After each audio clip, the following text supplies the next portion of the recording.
hablaba Benjamín de investigación, de mirar al futuro, y a eso es precisamente a lo que se dedica Iñaki Ormaza. Es doctor en biología vegetal e investigador del CSIC. Iñaki, buenos días. Hola, buenos días, Alberto. Oye, buen escenario para hacer una entrevista, ¿eh? Aquí frente a los pimientos, frente al calabacín, a la berenjena, tomate rosa. Ya ves la diversidad de frutas y hortalizas que tenemos aquí en Málaga. Iñaki nos decía David, yo no soy de esta religión del cambio climático, y es cierto que es un tema. Yo te voy a hacer una reflexión personal. Yo soy un amante de la montaña. Yo me doy cuenta que en los últimos 10 años aquí el nivel de la nieve ha bajado muchísimo, pero ya no solo en España. Uno se va a Europa, dice los Alpes suizos, no, también tampoco hay nieve ahora, ¿no? O la que hay dura muy poquito tiempo porque las temperaturas suben.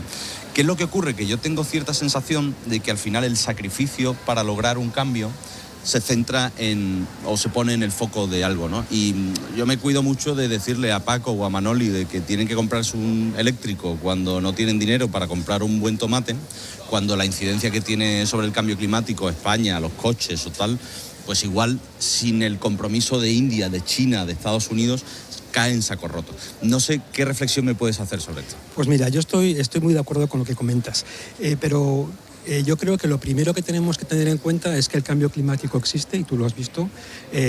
Los datos científicos apuntan a que está causado fundamentalmente por la actividad humana. Y el debate entonces es qué hacemos ante eso. Lo que no podemos hacer es negar la evidencia.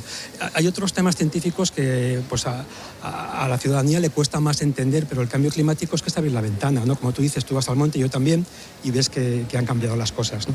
Entonces yo creo que el debate tiene que ser qué hacemos ante esto. No negar que no hay un cambio climático causado por la actividad humana, porque eso es innegable, la evidencia está ahí, ¿no? Y ahí ya, pues eso ya es un tema de discusión política y ver qué medidas tomamos para hacer frente a ello. Evidentemente hay dos cosas. La primera es si vamos a hacer una mitigación de ese cambio climático mediante reducción de gases de efecto invernadero, y la segunda es, ya que está aquí, nos tenemos que adaptarnos. Claro. Pero si negamos la evidencia de que existe, no nos podemos adaptar. Sí, yo creo que lo más importante es concienciar de que existe un cambio climático, de que nadie nos engañe de que el planeta y el clima está cambiando. Otra forma es cómo lo atajemos, a través de ciencia, de tecnología. La evolución del ser humano ha sido lo que ha convertido la atmósfera en un sitio un poquito menos estable para el propio ser humano, ¿no? Pero me gustaría detenernos en las lluvias de todos estos días, en el periodo de sequía que ha vivido España entera, Málaga en particular, restricciones desde 2022 muy severas.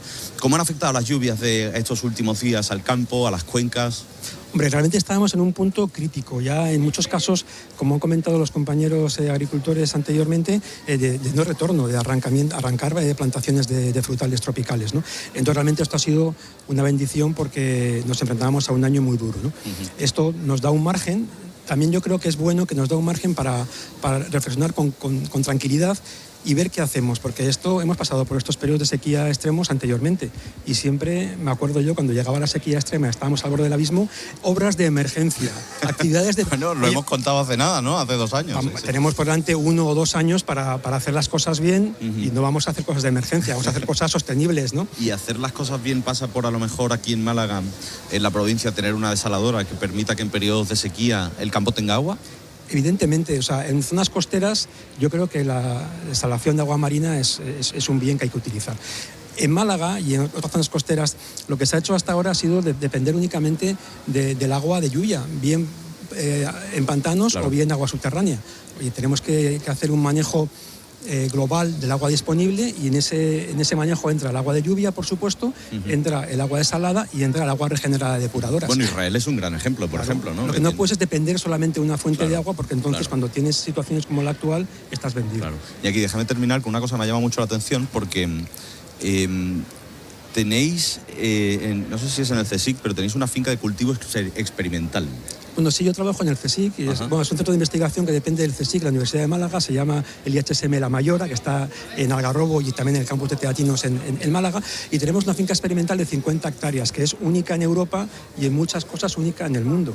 Tenemos más de 50 especies de frutales tropicales, por supuesto aguacate, mango, chirimoya y demás, pero para que te hagas una idea, de aguacate, que todos conocemos una variedad que es Hass, la que vemos aquí en el mercado, de color negro, tenemos más de 100 variedades diferentes en la colección nuestra. Y de mango más de 80 variedades, ¿no? Que te quiero preguntar a raíz de este cultivo, y ya con esto terminamos. Claro, el cambio del clima, dicen, de aquí a X años Málaga tendrá un clima mucho más cálido, mucho más árido.